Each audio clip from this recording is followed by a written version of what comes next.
सतीश भोसले उर्फ खोक्यानं अटकपूर्व जामिनाकरता अर्ज केलाय। बीडच्या जिल्हा आणि सत्र न्यायालयात खोक्यानं जामिनाकरता अर्ज केलाय। ॲडव्होकेट शशिकांत सावंत यांच्या मार्फत त्यानं जामिनाकरता अर्ज केलाय। दाखल केलेल्या जामीन अर्जावर आज सुनावणी होणार आहे। ढाकणे कुटुंबाला मारहाण प्रकरणात त्यानं अटकपूर्व जामिनाकरता अर्ज दाखल केला होता।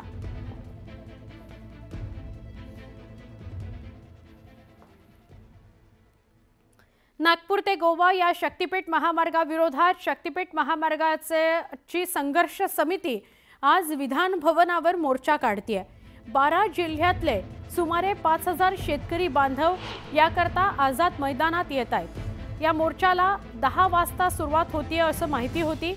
समन्वयक गिरीश फोंडे आणि आमदार कैलास पाटील यांनी या मोर्चा संदर्भात सूतोवाच केलेला आहे। शक्तिपीठ महामार्गाला 86,000 कोटी रुपये लागणार आहेत।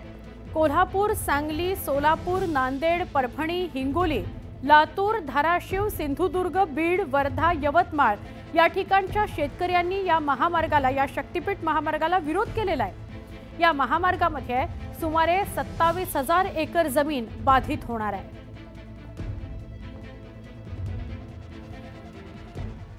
कल्याण ग्रामीण मतदारसंघातील 14 गावं नवी मुंबई महापालिका हद्दीत समाविष्ट करण्याच्या निर्णयाला वनमंत्री गणेश नाईक यांनी विरोध केलेला आहे। या संदर्भात शिवसेनेचे कल्याण ग्रामीण विधानसभेचे आमदार राजेश मोरे यांनी आपली भूमिका स्पष्ट केली।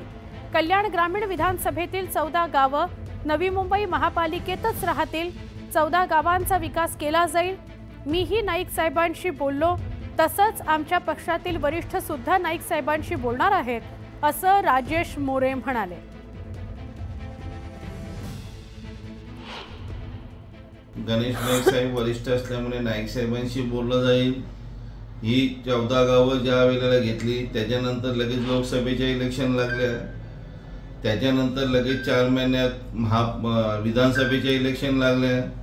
मग त्याच्यासाठी जो बजेटचा अंतर्गत प्रश्न असतो ते करण्यासाठी वेळ लागतो, मूलभूत गरजा करण्यासाठी वेळ लागतो, यंत्रणा उभी करण्यासाठी वेळ लागतो। ही यंत्रणा उभारली जाईल। 14 गावातले ज्या मागण्या त्या पूर्ण केल्या जाईल। शासनही तयार आहे।